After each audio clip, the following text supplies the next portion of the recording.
Court has not said, and it did not say that these people have a right to marry.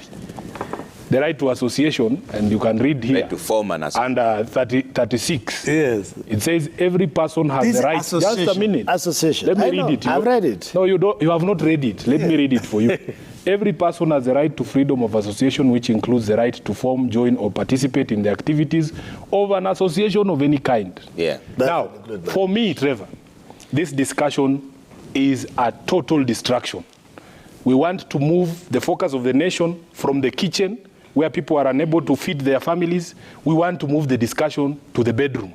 It is absolutely ridiculous. But I understand the people who need that distraction, because these other conversations about cost of living, cost of energy are very difficult conversations to have. Number two, it has exposed very serious hypocrisy.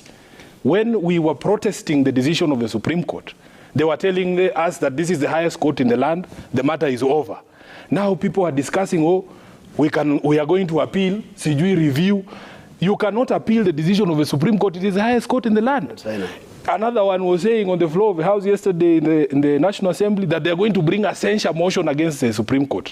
When we say the very same thing about the result of the presidential election, these people tell us to shut up, including the church. Number three, the hypocrisy. When you hear my brother here quoting Bible verses and African culture, and he comes from Marakwet, he will have a very serious difficulty discussing African culture in the context of the Marakwet, because there are very serious problems, including early marriage of children, FGM, which are very uncomfortable subjects for him.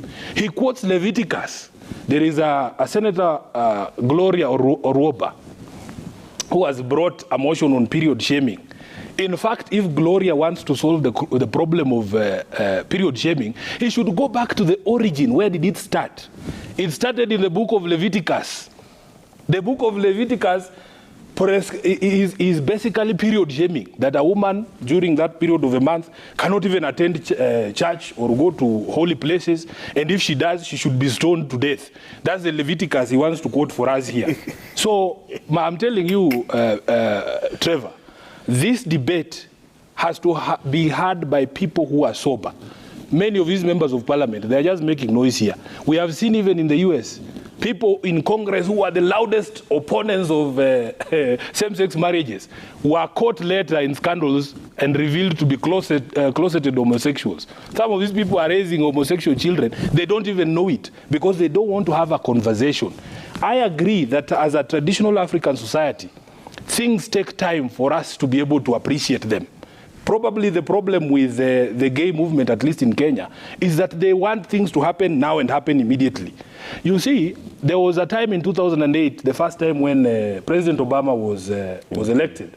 He himself was against gay marriage. And I remember one of his first interviews, he was asked and he said his views were evolving.